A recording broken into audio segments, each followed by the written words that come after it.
How are you doing tonight? I'm trying to survive. Trying to survive. Would you mind telling me a little bit about yourself? Sure. First of all, my name is Christian Fade. I'm turning 52. You're 26? No, I'm turning 52. Turning 52. Okay. Yeah, in a couple weeks. I am homeless right now. I have a wife of 30 years. This is my second marriage. I was an emancipated minor. I started my emancipation proclamation at 15 and it went through at 16, where I married her. Afterwards, at 16, she was 21. She was a ballet dancer for the Nutcracker back then. And why did you get emancipated? Because basically I was born addicted. My dad was a biker. My mom and I were sold on the human trafficking market when I was small, when I was about 2 or 3 years old. And when we were finally rescued by a man who put a group together, including my dad's father and my mother's father were a part of that group as well, because they found out what had happened. Wow. They brought the Air Force in. The Air Force helped get us out of there. So when I was found, I was like 3 or 4 years old, and they found me dancing naked in front of all these freaks and weirdos. When you were 4 years old? High on LSD. When you were 4 years old, they found you dancing in front of people naked. Yeah, high on LSD. I couldn't imagine doing 4 years old LSD. Oh my God, like Christian, insane. that's amazing. But like I said, I was born addicted. I went to 36 foster homes until I was 12. 36 foster homes before you were 12. And then I finally had enough. They tried to adopt me, but there was some physical and mental abuse, so I had enough. I ran away, and I've never been under the care of an adult again. That's why I got emancipated. And then I met my first wife, and we fell madly in love. And because I was in 36 foster homes, our love was not really a part of my life, So when I fell in love with her, I really fell in love with her. A lot more than probably most people do, and I definitely should have. Okay. So unfortunately, that was ripped away from me because, like I said, she was a ballet dancer for a Russian dance company, and she was in the Nutcracker, and she had a stalker. And the stalker attacked and killed our son. Our son died immediately when she had him in her arms, and during the attack, and she dropped him. And he raped and tried to kill her, but she survived, but she was in a coma for 3 weeks. And she came out of it, and she told me that she was packing herself away in a box. And I had no idea what the hell that meant.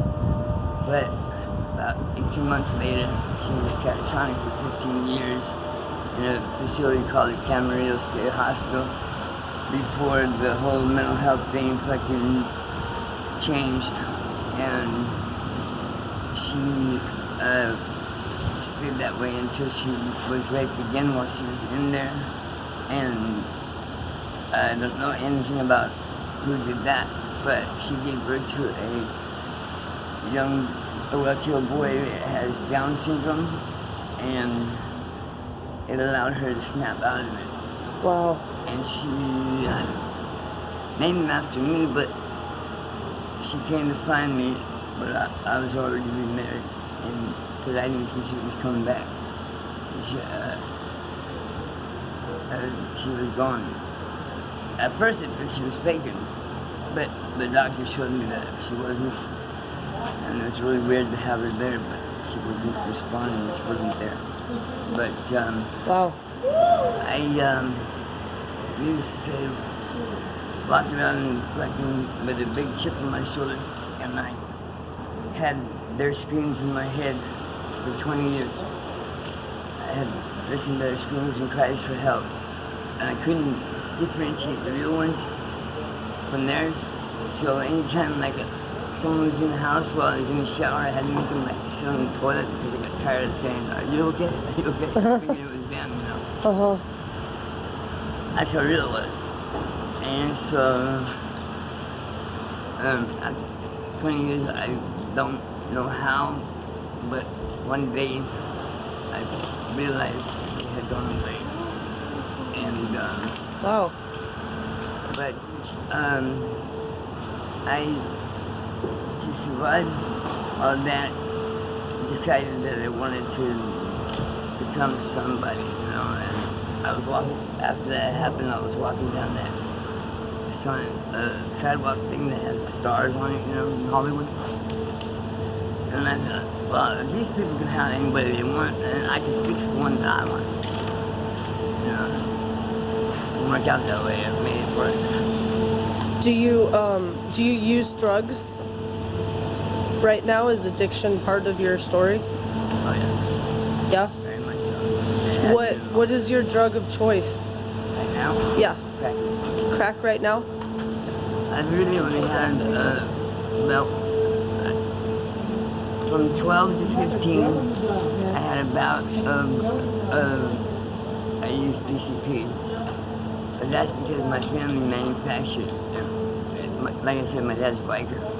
Right. So,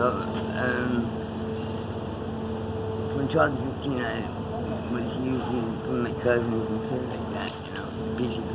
Then from 15 to, well, the whole time I was married to her and we went through all that, I was sober. And then from,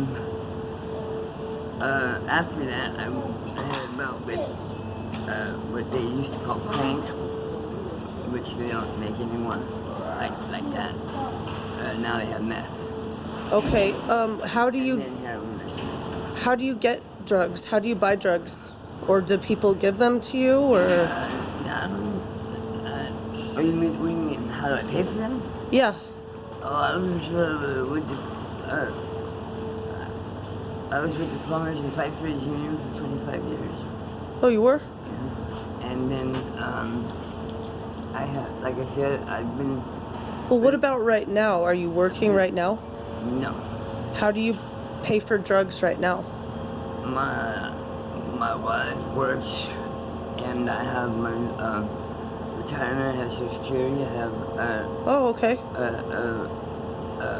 So you have your retirement from the pipe fitters union? Yeah.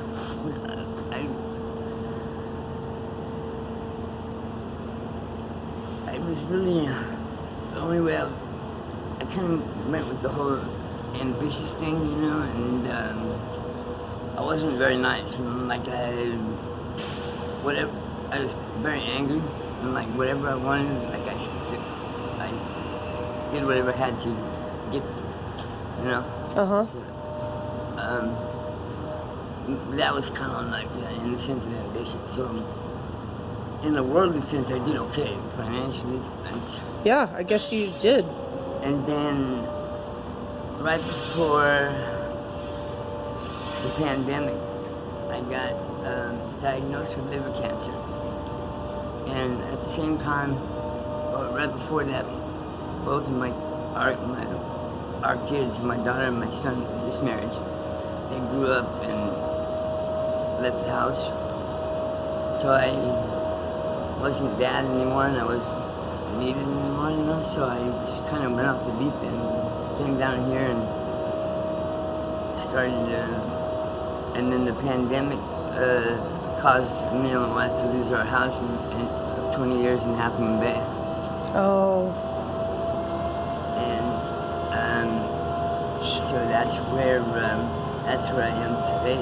Just trying to pick up the pieces because between the pandemic, the losing of the house, me being sick with cancer, and and addiction, the cost of addiction, you put it all together and it adds up. Wow. do you want to get off of drugs, Christian? Yeah, of course. It's not. Yeah. Yeah. I mean, doesn't everybody? I guess some people like getting No, high, but not everybody. I never really liked getting high, but I didn't like what I thought, and I didn't want to turn into some raving lunatic psycho, because that's what I felt like I was always on the border of becoming, because it was Sure. very painful, and I was one of those kind of people that I cared too much, and I didn't like that, so I wanted to know myself. I can understand Be that. a tough guy instead, which I wasn't, but I made myself become one. Okay, Christian. Well, thank you so much for talking with me. Your story is amazing. Thank you so much. Well,